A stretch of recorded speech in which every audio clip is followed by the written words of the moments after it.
Hello everybody, this is your boy MrEvan here, and today our narrator and guest is Mr. Preston. So yeah. So anyway, let's begin. Diary of Wimpy Kid Rodrick Rules. Yeah. Diary of Wimpy Kid Rodrick Rules by Jeff Kinney. To Julie, Will, and Grant. September, Monday. I guess Mom was pretty proud of herself for making me write in that journal last year because she now went and bought me another one. But remember how I said if some jerk caught me carrying the book with diary on the cover, they were going to get the wrong idea? Well, that's exactly what happened again. Sissy, punch, my brother Rodrick. Now that Rodrick knows I have another journal, you better remember to keep this one last up. Rodrick got hold of my last journal a few weeks back, and it was a disaster. So don't even start me on that story. By the way, the last one was the red book that we read a little bit ago. Even without my Rodrick problems, the summer was pretty lousy. Our family didn't go anywhere or do anything fun, and that's Dad's fault. Dad made me join the swim team again. He wanted to make sure I didn't miss any meets this year. Dad's not this idea that I'm destined to be a great swimmer or something. That's why he makes me join the team every summer. At my first swim meet a couple years ago, Dad told me that when the umpire shot off the starter pistol, I was supposed to dive in and start swimming. But what he didn't tell me was that the starter gun only fired blanks. So I was a lot more worried where the bullet was going to land than I was to get myself on the other end of the pool. I think Greg had was afraid that if it went the wrong way, then Greg could get shot on accident or something. Even after Dad explained the whole starter pistol concept to me, I was still the worst swimmer on the team, but I ended up winning most improved at the awards banquet at the end of the summer. That's only because there was a 10-minute difference between my first race and my last one. I guess Dad's still waiting for me to live up to my potential. In a lot of ways, the swim team was worse than being in middle school. First of all, we had to be at the pool by 7:30 in the morning, and the water was freezing cold. Like, who goes swimming at 7 a.m. anyway? Anyways. And second of all, we were crammed into 2 lanes, so I had someone on my tail trying to get around me. The reason we had to use 2 lanes was because swim practice was at the same time as water jazz class. I actually tried to convince Dad to let me do water jazz instead of swim team, but he wouldn't go for it. Come on, ladies, get those arms up. But this was the first summer the coach let us boys wear swimming trunks instead of their skimpy racing trunks. But Mom said Rodrick's hand-me-down bathing suit was perfectly fine. You're jealous. Your friends will be so jealous that you can go so fast. But after swim practice, Rodrick would pick me up in his van. Mom had this crazy idea if me and Rodrick spent quality time on the ride home every day. We didn't fuss much, but all it did is make things worse. Rodrick was always a half hour late picking me up, aka 30 minutes. And he wouldn't let me sit up front.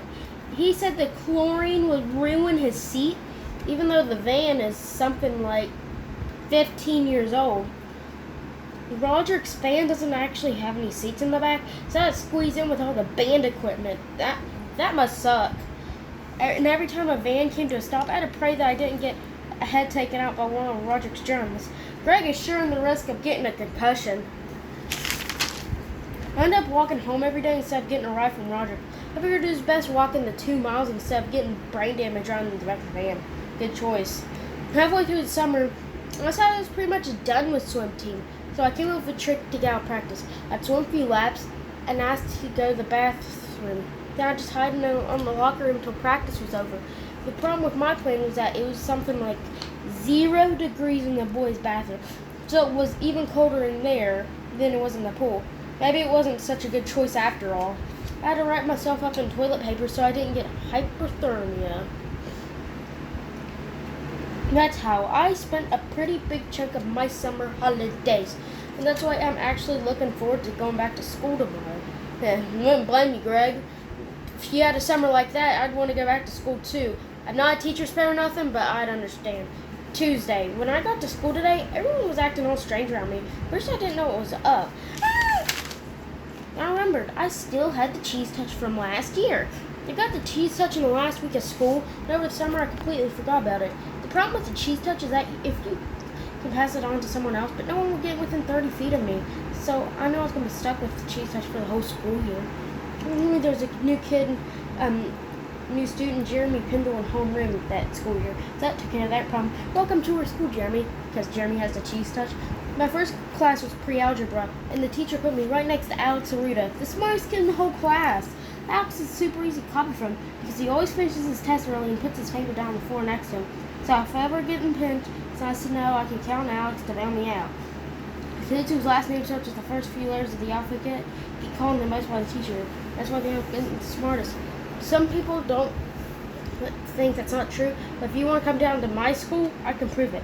Alex Aruda, Christopher Ziegel. I think there's one kid who broke the last name wrong, and that's Peter Udiger. Peter was the smartest kid all in class all the way up until the 5th grade. Wow, that's a long record. That's why a bunch of kids started giving him a hard time about how the initials said. Teacher, the answer to that question is P-U. Yeah, P-U, P-U. These days, Peter doesn't raise his hand at all. He's pretty much a C student. Guess I feel a little bad about the whole PU thing and what happened to Peter, but it's hard not to take credit when it comes out. I started that. Anyways, today I got pretty decent seats in all my classes, except 7th period in history class. My teacher's name is Mr. Huff, and something tells me he had Rodrick as a student a few years ago. Mr. Heffley, you'll be sitting in this chair next to my desk. Wednesday. Mom has been making me and Rodrick help out more around the house. Now the two of us are responsible for doing the dishes every night. The rule is we're not allowed to watch any TV or play any video games until all the dishes are done. Well, let me just say that Rodrick is the worst dishes partner in the world. As soon as dinner's over, he goes upstairs in the bathroom and camps out in there for an hour. And then by the time we come back downstairs, it's already done. But if I ever complain to Mom and Dad, Rodrick pulls out the same excuse. My body is on a schedule. I think Mom and Dad are too worried about my little brother Manny to get involved in a fight between me and Rodrick anyway. Yesterday, Manny drew a picture at nursery, and when Mom and Dad got really upset when they found it in his backpack. I don't want that thing. No, you're getting rid of your uncle. No, I love my bear. Mom and Dad thought the picture was supposed to be from them, so now they're acting all loving from me. I love you so much, and I love you so much.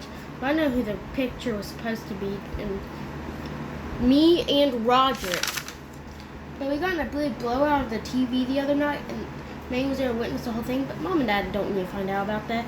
Thursday. Another reason my summer was kind of lame was because my best friend Rally was on holiday pretty much the whole time. I think he went to South America or something, but to be honest with you, I'm not really sure. I don't know if this makes me a bad person or whatever, but it's hard for me to get interested in other people's holidays. We're going to go on a boat and cruise down the river. Hey, have you noticed this freckle before? Besides, it seems like Rally's family is always traveling to some crazy place in the world. I can never keep the trip straight. The other reason I don't care about Rally's trips is because whenever Rally comes back from all those holidays, he always crams it down my throat. Last year, Rally and his family went to Australia for 10 days, and from the way he acted when he got back, you'd think he lived there his whole life. G'day, mate! Another thing that's really annoying is whenever Rally goes to some new country, he gets into whatever's going on over there. Like when Rally got back from Europe 2 years ago, he got hooked on a pop singer named Joshy, who I guess is some huge star or something over there. So Rally came back with his bags full of Joshy CDs and posters and stuff. Joshy looks like something for girls, to be honest. I mean, look at that. That looks like a girl's picture. Anyways, that took one CD look at the picture on the CD, told Rally Joshy was supposed to be for 6-year-old girls. I mean, Greg is right, but he didn't believe me. Rally says I was jealous because he was the one who discovered Joshy. And what made it irritating was now Rally's new hero. If I had ever said anything critical at all, Rally didn't want to hear it. Speaking of foreign countries, today in French class, Mme. LaFleur told us to be choosing pen pals this year. When Rodrick was in middle school, he had a 17-year-old girl from Holland as his pen pal. I know because I've seen the letters in his junk drawer. I love sunshiny days and ice cream. Do you too? When Mme. LaFleur checked over the form, made sure to get a pen pal that would, just like Rodrick's. But when Mme. LaFleur wrote over my form, she made me pick again. She had to choose a boy who's my age, and he has to be French. I don't have high hopes for a pen pal experience. Jamal Felipe. He sounds creepy. Friday, Mom decided to start making Rodrick picked me up from school after school like he did at swim practice. I guess he didn't learn from that experience, but I did. So when Rodrick picked me up today, I asked him to please take it easy on the brakes. Rodrick said, okay. But on every speed bump in town. After I got out of the van, I called Rodrick a big jerk. And that's when it got physical. Mom saw the whole thing unfold from the living room window. See, Greg and Rodrick are in a fight. Greg called him a jerk. Now they're fighting, and their mom's looking out the window seeing fight. Mom made us come inside. She sat down at the kitchen table. She said me and Rodrick were going to settle our differences in civil matter. Mom told me and Rodrick we had to write down what we did wrong, and we had to draw a picture to go along with it. And I know exactly where Mom got that idea. So Mom used to be a preschool teacher. Whenever a kid would do something wrong, she'd make him draw a picture of it. I guess the idea was to make the kid feel ashamed of what he did so he wouldn't do it again. I will not break the crayon so that it makes the other children very sad. Well, Mom's idea might have worked great or good on a bunch of 4-year-old kids, but she's going to have to think of something better if she wants me and Rodrick to go on. To be fair, they're in Greg's in middle school and Rodrick's in high school. She's got to do something better, like take the TV for a week. I will not call Rodrick names. Wah! I will not push Greg. That's funny. Diaper and stuff. The truth is, Rodrick can pretty much be how he wants. There's nothing that I can do about it. See, Rodrick is the only one who knows about this really embarrassing thing that happened to me over the summer, and he's been holding my head ever since. So if I tell him for anything, he'll spill my secret to the whole world. I wish I had some dirt on him to even things out. But I do know one embarrassing thing about Rodrick that I don't think is going to do me any good. When Rodrick was a sophomore, he was sick the day they did school pictures. So Mom told Dad to mail in Rodrick's freshman picture for school to use the yearbook. And don't ask me how Dad screwed this up, but he sent in Rodrick's second grade picture. What are they going to think? Rodrick is some child genius or something if that's just a picture from him? I mean, it's from second grade, so they're going to think he's a child genius in high school or something, you know? And believe it or not, it got printed! Yeah. Normal, little smart Albert Einstein, normal. Fortunately, Rodrick was smart enough to rip that page out of the yearbook. So I'm never going to find something, I'm going to have to keep digging. Wednesday. Ever since Mom signed the dishes to me and Rodrick, Dad's been going down to the furnace room after dinner to work on his miniature Civil War battlefield of his. Alright, everybody. Alright, guys. Thank you for watching this video. Hope you enjoyed the story. And see you in part 2. And I'll see you guys in part 2. In peace. In peace.